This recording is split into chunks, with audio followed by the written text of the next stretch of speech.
morning, good morning. All right, so right here, cartoons, Charles Darwin. We've all heard that name, right? So that's his little depiction there, that's him there. This kind of brings up the question, can Jesus and Darwin be integrated? Or are they at odds with each other? Are they fighting each other? Now, Charles Darwin, without a doubt, one of the absolute most influential thinkers in the history of thought. Without a doubt. So that's what we're going to talk about. Oh, also this, I don't know if you can see this, cthon.tech/ID. I'll try to put this presentation there. Also, the second hour will be mostly videos. We're going to show a pro-evolution video and then some anti-evolution videos. The links to that can be found here. So if you missed the second hour, no big deal. You can still see pretty much everything just by going there. The links are there. All right, I hate to do this to you, but it is time for a pop quiz. Uh-oh. Don't worry though, it should be an easy one. All right, first question. Are you here today? Yes or no? Yes. Good answer, good answer. All right, next question. You see design in these two pictures. And they're both made of sand, same material. So, I want to ask you, which design requires intelligence, like a mind that has intelligence and purpose? Which design does not need intelligence or purpose? Intelligence or natural? So maybe call this a natural design, and this might require intelligent design. Okay with that? All right, same idea. Third question, which one requires some intelligence? Left, all in favor of left? All right. All right, next one's going to be a little harder. Which one of these two requires intelligence in the design?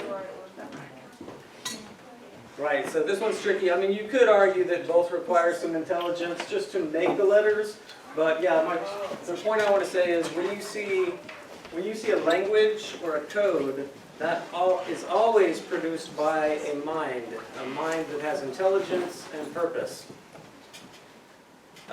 In other words, if you take these alphabet cereal and you just throw them onto a table, you might get a simple word here and there. You might even get the word and, A-N-D, but you're not ever going to take out the garbage, something meaningful. All right, here's a tough one. Which of the following two animals is a dog?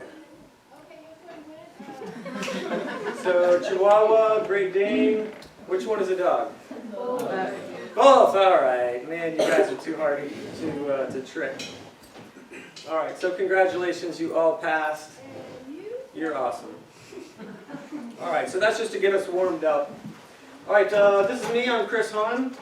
There's my wife Trish, there's Asher, there's Thane. My daughters also went to Sunlight.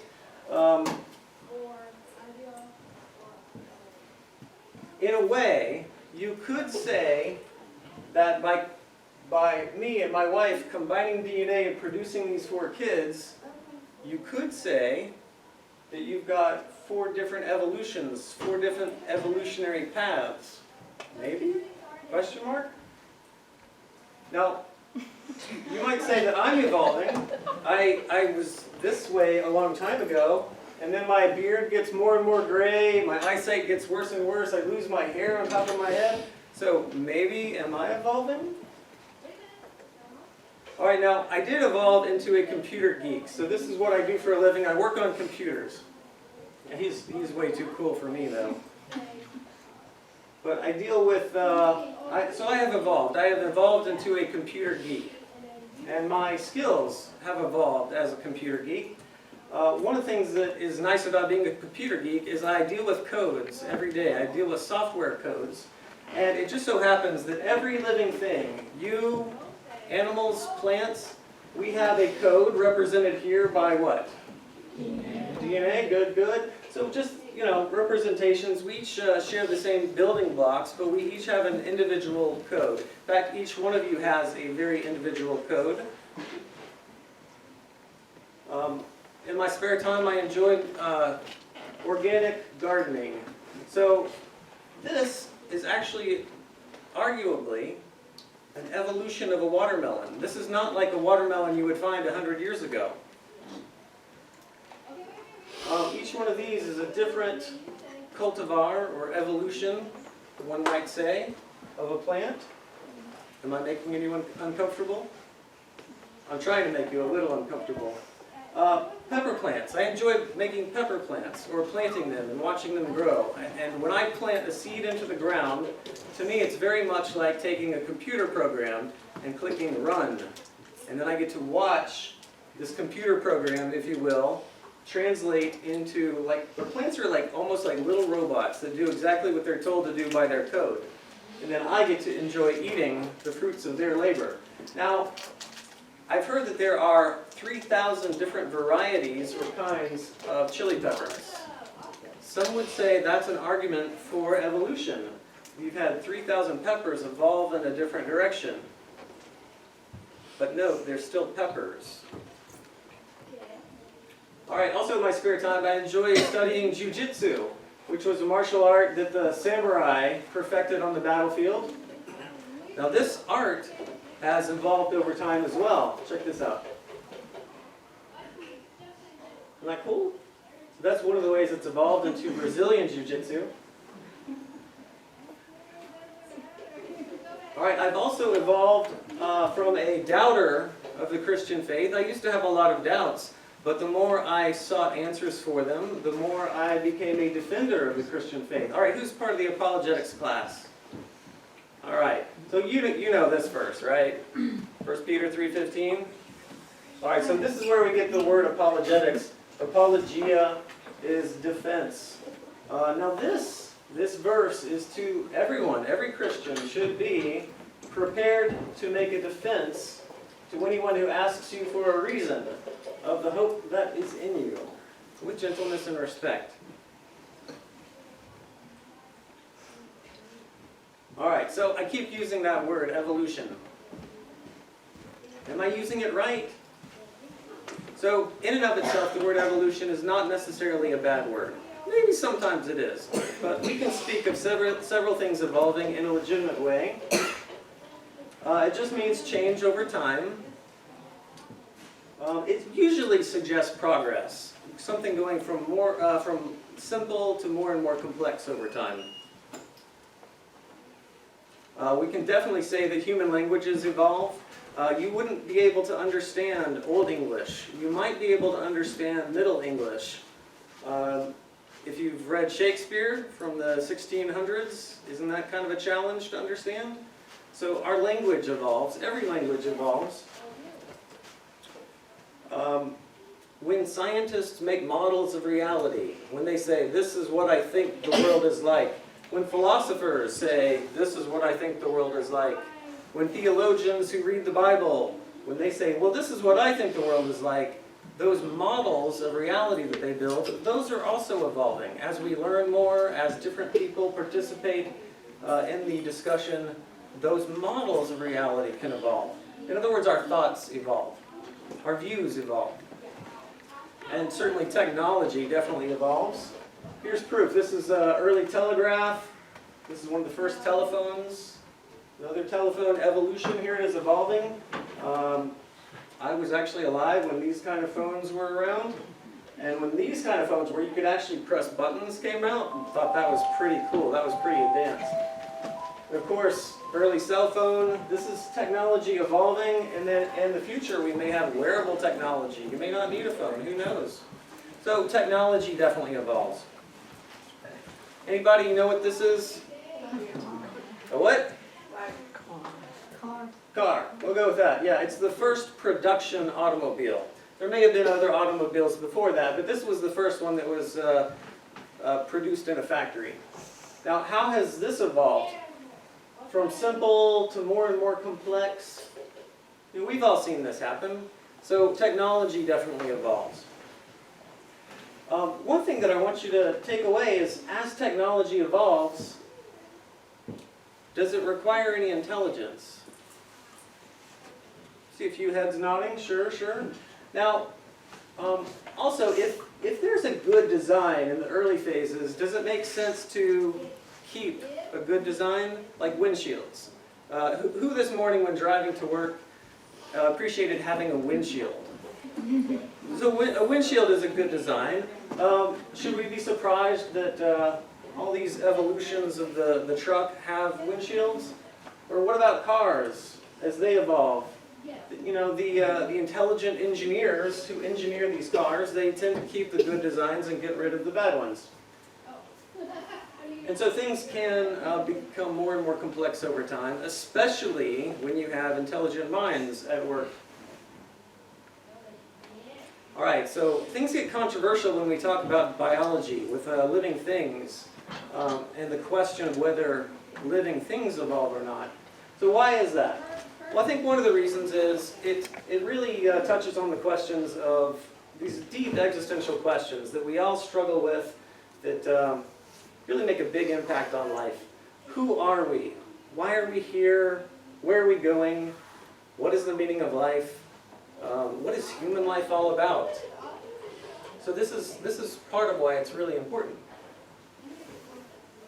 Let me ask you this. If all life is ultimately the same, if all living things are the same, would a 100-pound human be basically the same as a 100-pound ape or chimpanzee? Think about that. Now, let's say that my neighbor has a pet chimp. Let's say I go over and I hurt that chimp. And well, my neighbor would be very upset, right? Well, what if I go over and I try to hurt his 100-pound kid? Is that going to be at the same level? We would hope not. Let's take it a step further. What about 100 pounds of tree?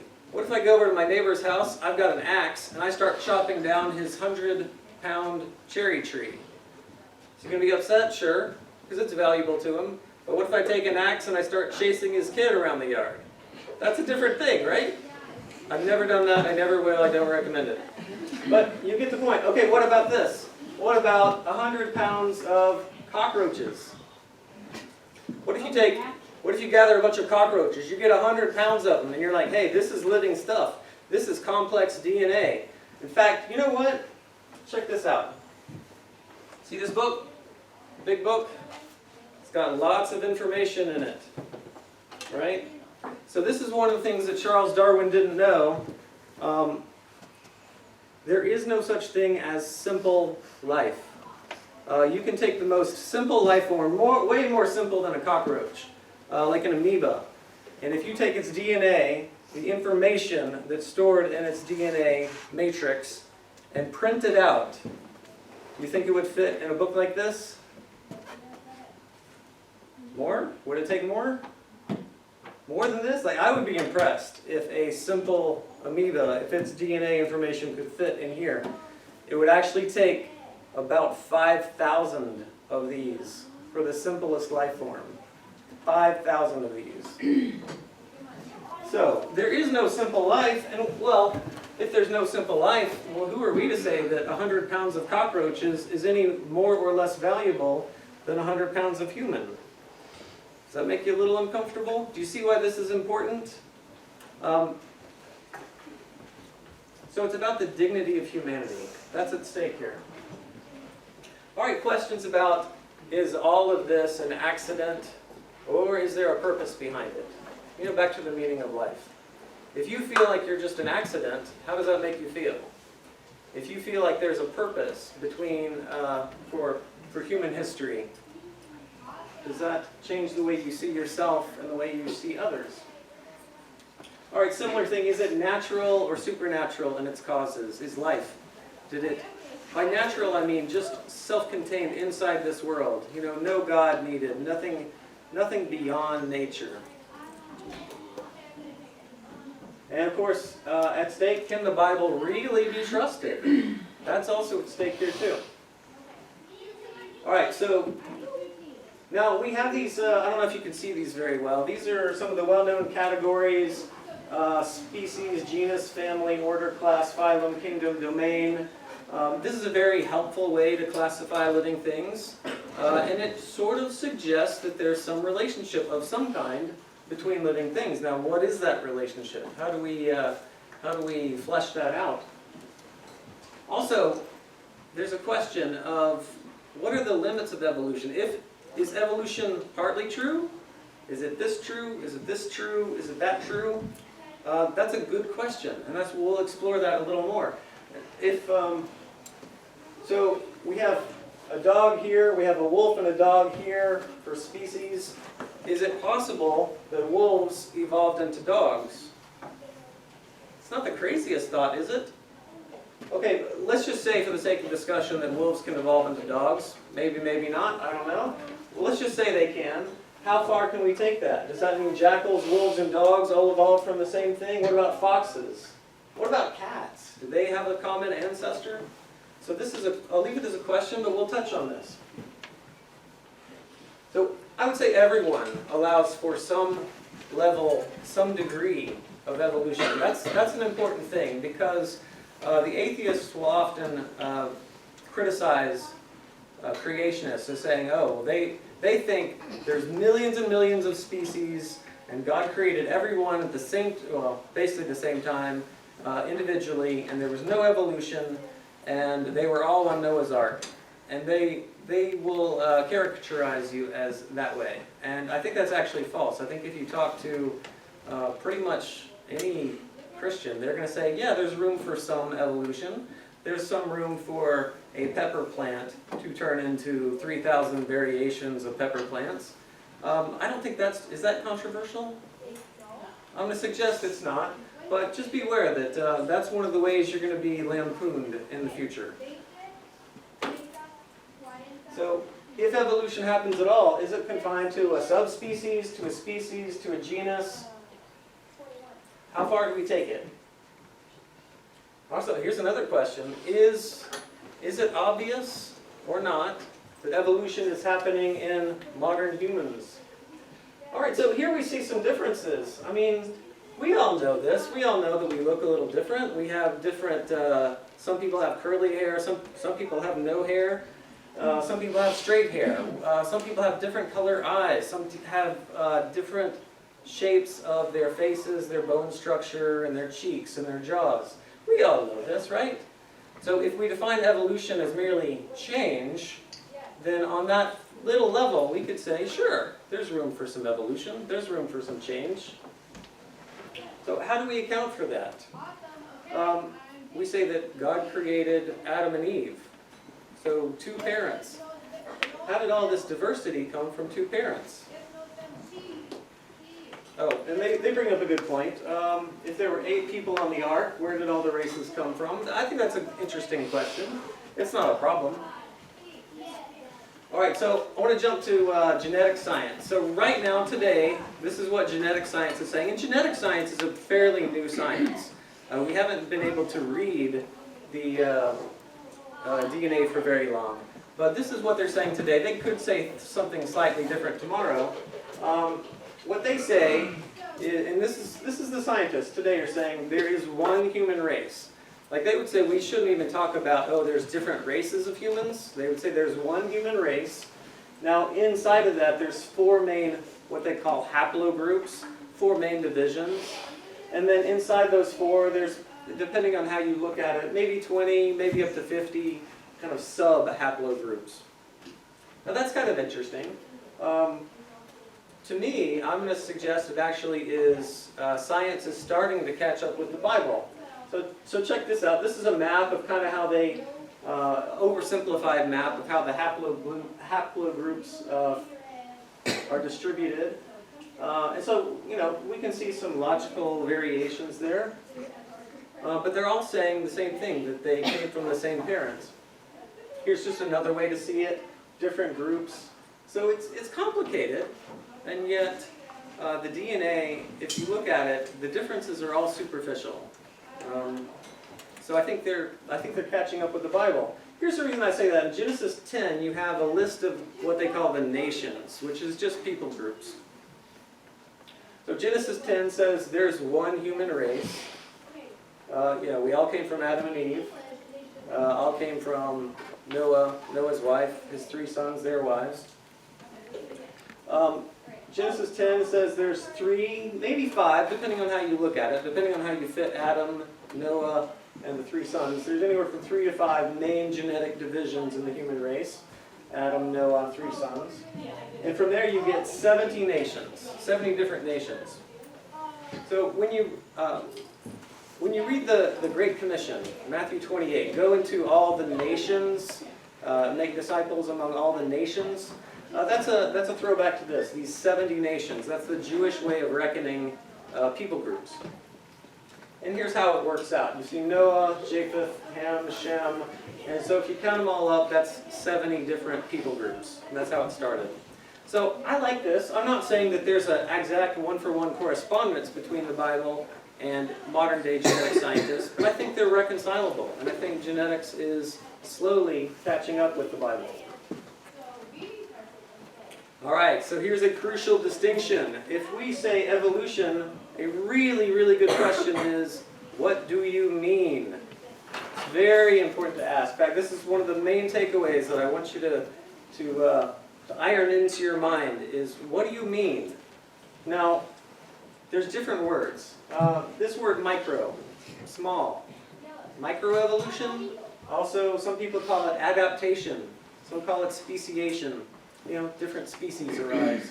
From one species you might get different species. Like from a brown bear you might get a polar bear over time. Now adaptation, think about this. Imagine that you have the awesome task of creating, I don't know, animals, robots, whatever it is. Your job is to create.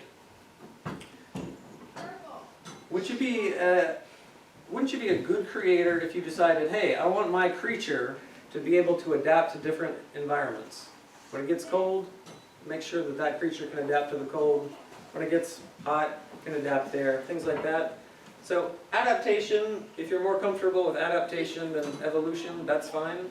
But again, just keep in mind, evolution is not necessarily a bad word. It is controversial. Anyway, microevolution, keep that in mind. We'll come back to it. All right, so here's Charles Darwin. This is one of the things he's famous for, is finches. He goes to the Galapagos Islands, and he notices there's different kinds of finches. But they're all finches, and he notices that they have different beaks. Some beaks are good for probing, some are for grasping, some are better at crushing things, like crushing hard seeds. He notices this. He says, wow, on this little island, there was probably only like one pair of finches that got to this island. Maybe a little more. But anyway, your initial population of finches getting to this faraway island would have been pretty small. So you got a small gene pool to begin with. And in that small gene pool, you get variations, adaptations, speciation within finches. Now let me ask you this. Are they still finches? Yes, yes. You're not going to find finches that have evolved into some other kind of bird. But anyway, this is something that Charles Darwin pointed out.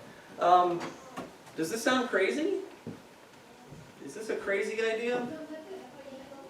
I don't think it's too crazy. I think, I'm like, yeah, we see this all the time, actually. So again, just another picture of the finches.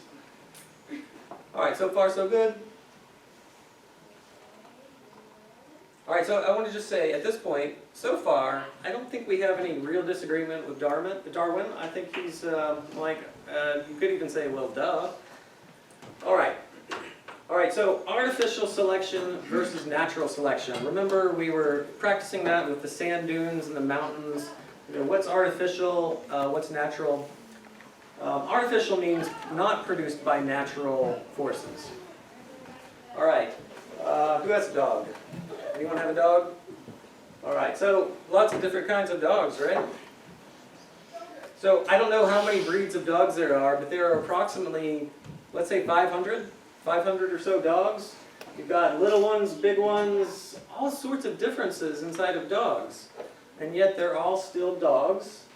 Also, when you take something like a Great Dane, and you have intelligent design creating these breeds. You have a human who says, you know what, I want a dog like this. So over a series of generations, he breeds certain dogs together and produces this. Another one says, you know what, I want a good water dog. It'll go pick ducks out of the water when I shoot them. And so that intelligent designer breeds this kind of dog. Now, so what I want to suggest to you is that within dogs, there's what I'll call genetic potential.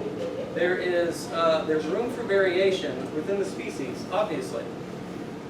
Now, when you're doing this, when you create a Great Dane, for example, Great Danes are not the healthiest dogs. Chihuahuas are not the healthiest dogs. When you take this genetic potential and you stretch it to its limits, as with a Great Dane on the big side, as with a Chihuahua on the little side, you shouldn't expect them to live for 15 years. Like maybe this dog will live 15 years. But the ones that are stretched to their limits aren't as healthy. Now think about that. Think about what that could mean for how far can you stretch the genetic potential. All right, lots of dogs.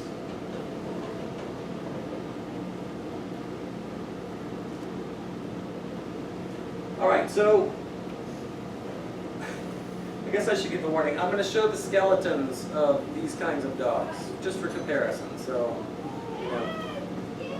don't get freaked out. All right, so if you look at the skeleton of a Great Dane and the skeleton of a Chihuahua, what do you see? Do you see more differences or similarities? Yeah, right. I mean, you can tell by looking that they're still both dogs, even though they're at the extremes. Now here's a question. Will Chihuahuas create a new sort of thing that's the next evolution of a dog? Will they go in one way and Great Danes go in another? I'm going to suggest not, because they've already been stretched to their extremes. All right, now let's talk about natural selection. All right, in canines. All right, different kinds of wolves, right? All sorts of wolves. All sorts of, yeah, you know hyenas, throw them in too. What about all these different kinds of foxes? Interesting. You can see the similarities, right? So here's a question. Did they evolve from a common ancestor? Did God specifically create coyotes, jackals, foxes, wolves, dogs? Did Noah bring all of these on the ark? Or was there room for some evolution? What about this? What about the wild dogs of Africa? Different kinds of foxes. Did they have a common ancestor? Did dogs evolve from wolves? I don't know. I'm not sure. I'm open to the possibility. I can't really prove it. I'm not sure. But it's a good question. It's a good question to ask. Now, I will tell you what I'm sure about later. But I'm going to leave that as a question mark. And I'm going to suggest to you that whatever the truth is, one way or the other, it's not a problem for the Bible, and it's not a problem for the Christian faith.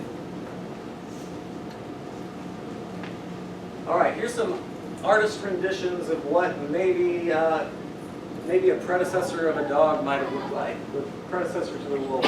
They found bones. There's similarities. Does that mean that they're connected? Maybe, maybe not. Now, I'm showing a lot of artwork because I'm doing this for a reason. Some people say seeing is believing, right? If you can see it, you can believe it. So that's why I'm going to show a lot of artwork, so you can see different pictures. Just because you can see them, though, doesn't mean it's all true. Question? No. All right. What about cats? I like snow leopards. So this cat lives in in Pakistan. It climbs mountains. Now here's a African leopard. It climbs trees. They look pretty similar, right? All sorts of different leopards out there. Now this is a jaguar from Brazil. This is a leopard from Africa. Do they have a common ancestor? I honestly don't know. But if I look at them, it wouldn't surprise me.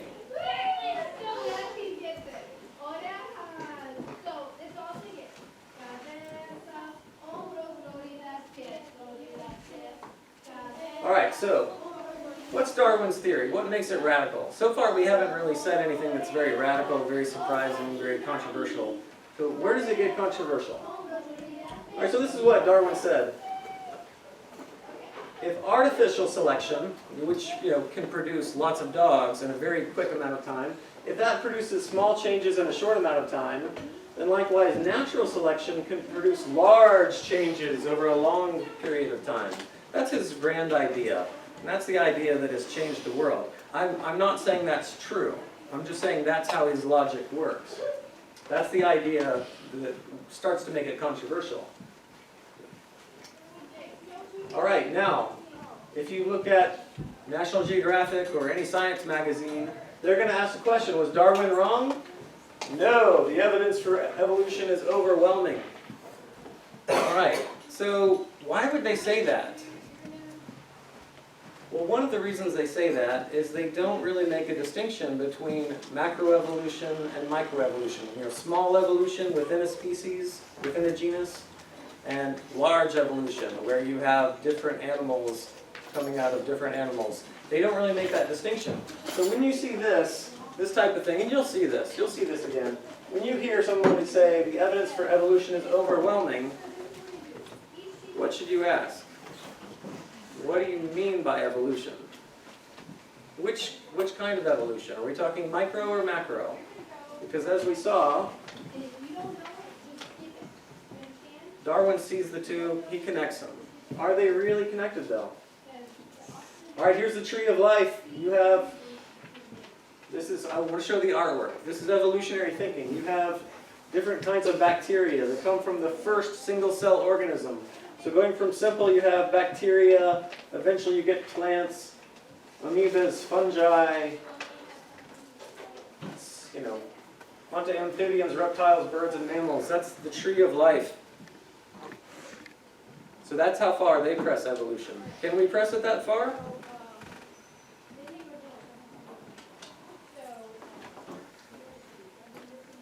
All right, here's another piece of artwork. This is an artist rendition of something that might have been the common ancestor of cats and dogs. Did an animal like this exist? There probably was an animal like this. They probably actually did find bones for it, and then they just draw it out. So I don't have a problem with saying, yes, an animal like this existed. And they can look at the bones and they can say, well, look, this bone is similar to a bone found in a cat. This bone is similar to a bone found in a dog. And because of that similarity, they put the two together and they say, oh, well, this was the common ancestor. I'm not saying they're right. I'm just saying that's how they come up with conclusions like that. What about bears? Do dogs, cats, bears, and even seals and walruses have a common ancestor? So check this out. When they draw the picture, they say, well, look, seals. Seals have similar bones to wolves. There's even some evolutionists that say that seals evolved from wolves. There's some evolutionists who say that whales evolved from something like a wolf. Now,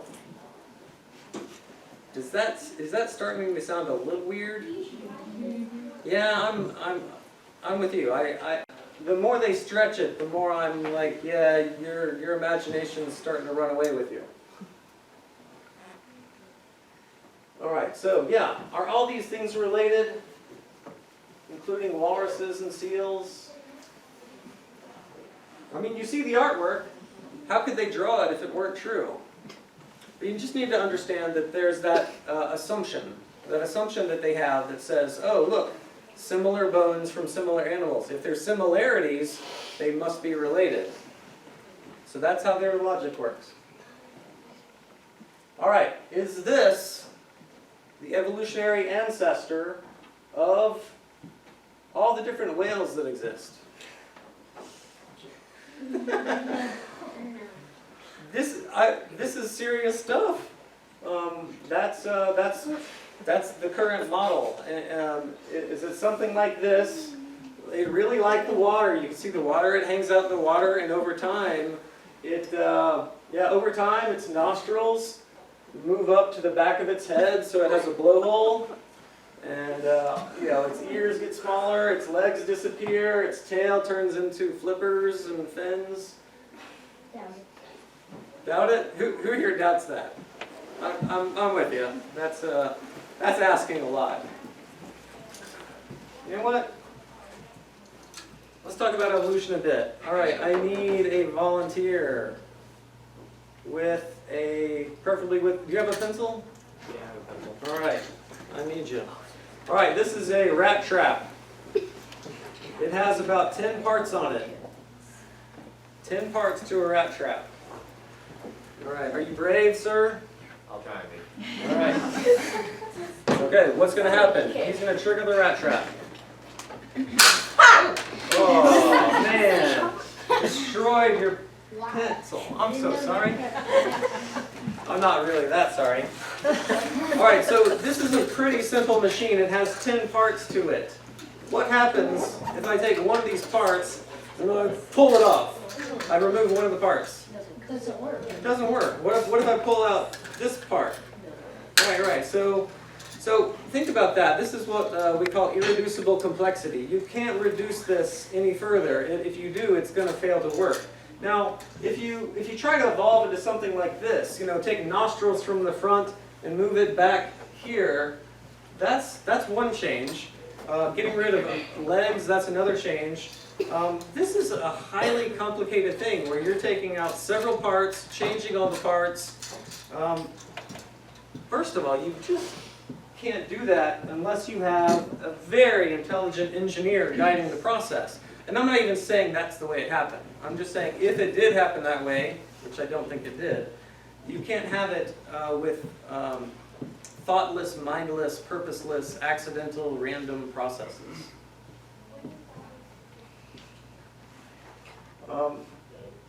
Yeah, so here's some of the artwork. They couldn't draw it if it weren't true, right? So they have found bones of animals that look like this.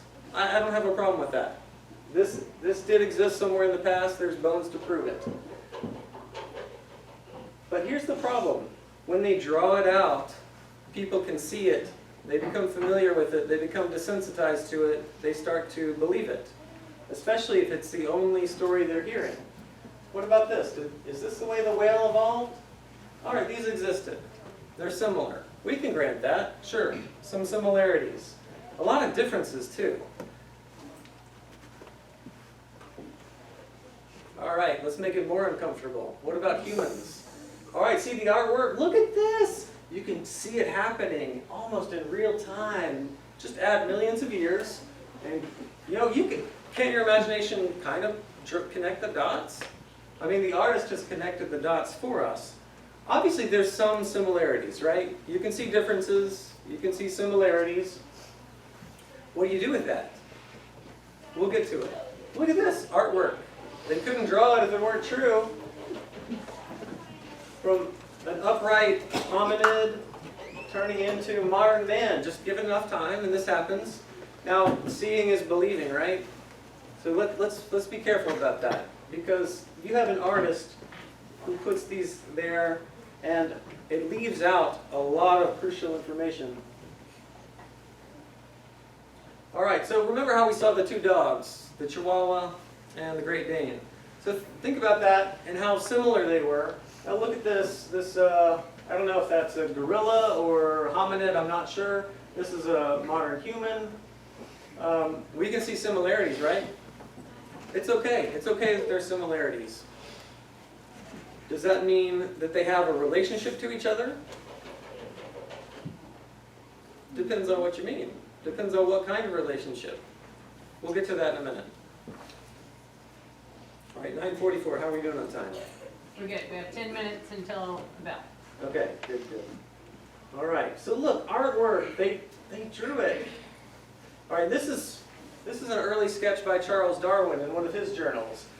He says, "I think," and he draws out this tree of life, suggesting how things might be related. If he's talking about finches, I don't have a problem with that. All right, I'm going to flood you with a bunch of artwork. We're going to go quickly. So these are skulls they found. There's obviously similarities. Where? Oh, look, you are here on this tree of human evolution. You are here. You're at the top. All right.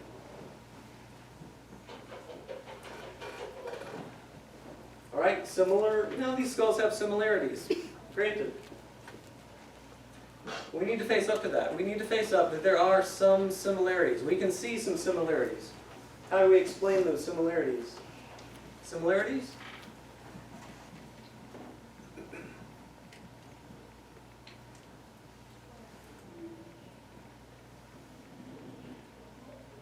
All right, so what the evolutionist who goes along with Darwin is going to say is, I see similar parts. Therefore, they must have a common ancestor. Now there's another theory that they're not going to entertain, but I want you to at least be aware of it. Okay, we'll grant the first premise. Yes, there are similar design features. There are similarities. Like the cars, you keep the windshield, whether it's a truck or a car. It's good to have a windshield. Yes, the windshield is going to be a little different on each, but it's still important. A wise engineer is going to keep the windshield, right? Regardless of how he or she designs the car or truck. So we can say, we don't have a problem saying there's a relationship between similar beings. It's just, what is the nature of that relationship? I would suggest, for your consideration, an alternative. They have a common designer, a common engineer. All right, so how can we test this theory? So we got this theory that says life evolves from simple to complex. Are there any ways to test it? Testing is very important. Even the Apostle Paul says, I just lost it. I think he says, test to see what is true, hold on to what is good. Testing is important. And testing is, we can actually be scientific about it. I think the best way to test is to have experiments. Who here has done a science experiment before? All right, so you got the idea. All right, what would be a good experiment to test this theory? Actually, the answer is up there already. Okay, here's a bad experiment. To try to take whales that live, over 80 years, that only have one offspring every 2 years or so. That's not a good way to test. But if you take fruit flies that produce offspring very quickly, and they die very quickly, or what about E. coli bacteria? What about the flu, the influenza virus? What about malaria, which infects millions of people around the planet? We've got these experiments going on. There's actually a real fruit fly experiment that's been going on for 60 years in a laboratory, carefully controlled, where they got lots of fruit flies, they start off with one set, let them reproduce, they change the environment here and there, they give them different chemicals, they see if they get mutations, and yes, there are mutations, but after 60 years of fruit fly experiments, oh, by the way, 60 years in fruit fly years is something like 2 million years of human generations, if you scale it up. So, all right, let me ask you this. Imagine this fruit fly experiment for 60 years, something like 40,000 different generations of fruit flies. Have they evolved into something that is not a fruit fly? Any guesses? No, you are correct. Yes, there have been some mutations, and as is predictable, the mutations tend to be harmful. Some of the mutations are neutral, but then here's the crazy thing. Even with some of the mutations, what they found to their surprise was there's something in the genetic machinery that over time can actually repair and get rid of mutations and say, oh, this change, yeah, we're going to back that out. Another thing they found is some of the mutations actually existed within the genetic potential to begin with. So when that was stretched in certain ways, it had that freedom to adapt. And so right there, to me, that's a proof. If you want to be scientific about it. So a scientist says to you, evolution's obvious. It's scientific. It's true. Well, say, okay, well, what do we mean? If we're talking microevolution, okay, sure, within a species, no problem. But then you turn to the scientist and say, all right, be scientific about it. Perform your experiment. See if he's aware of this experiment. Fruit flies, E. coli. E. coli in a lab. Has it evolved into something that's not E. coli? It's not a new species of bacteria. And influenza, like almost everybody gets the flu at least once a year. Malaria, millions of people around the world getting that. So you've got viruses. And yes, they do microevolve. Like you might get a flu shot that's good for last year's flu, but it might not protect you from next year's flu. Because that little flu virus is evolving, microevolving. But it's always going to be a flu virus. All right? There's some other ways where you can still be scientific about it. You can say, all right, well, let's really look at the fossil record. Let's go to Glen Rose. Start digging through the limestone. Let's see, what does the fossil record really show? No, evolutionists don't like this because what the fossil record shows is sudden explosions of life where you'll have like no life or a little bit of life, and then suddenly you'll have all these different body plans that just show up out of nowhere with no ancestor. And then there might be some extinction factor, like, I don't know, a volcano going off or an asteroid hitting where a lot of species die. And then there's like another explosion of life just seemingly out of nowhere with no common ancestor. So that's what the fossil record shows. And you'll hear the word Cambrian explosion. That's like one of the best examples. So if you want to be scientific about it, perform your experiments. What do you find? If you want to be scientific about it, take a real deep look into the fossil record. What do you find? There's a video on this. There's also, you can also look down at the protein level and see how proteins can or can't evolve. And what I've heard is if you do the math, the chance of getting one protein fold to evolve is essentially impossible. You can give it as many million years as you want, it's not going to happen. So the idea of like nostrils on some kind of wolf-like creature going back to the back of it's just not going to happen. So that's what some science is saying today, and the evolutionists are kind of like, yeah, I don't want to hear that. Fruit fly experiment. All right, we've got 3 minutes. 3 minutes. All right, we'll do this fast. Genesis 1 through 11. Does it leave any room for evolution? What does the Bible say? All right, on day 3, you've got let the earth sprout vegetation, plants yielding seed, fruit trees bearing fruit. And it has this phrase, according to its own kind, according to their own kind. So we have kinds on day 3 of creation. And these are the 3 basic kinds. You've got grasses and grains, you've got herbs and vegetables, you've got fruit trees. So those were created, and there's some question. We could definitely say these are at least 3 kinds. Now inside this, there may be room to say, all right, well there's different kinds here where you can't have evolution. Anyway, I would suggest from day 3 that you cannot have any room for evolution between grasses and fruit trees. We should at least do that. We could even make it a little tighter.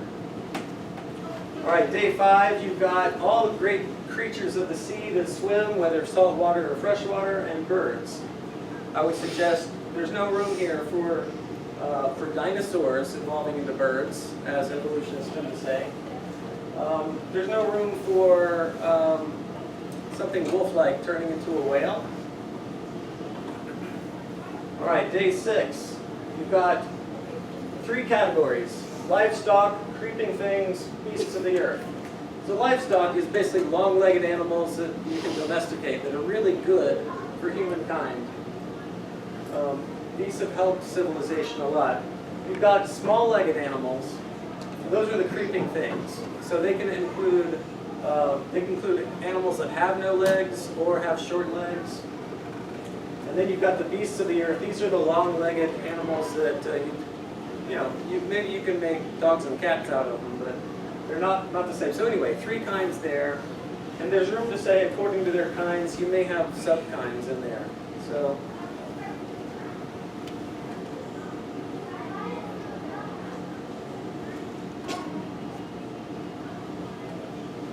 All right, I'm going to skip a bit.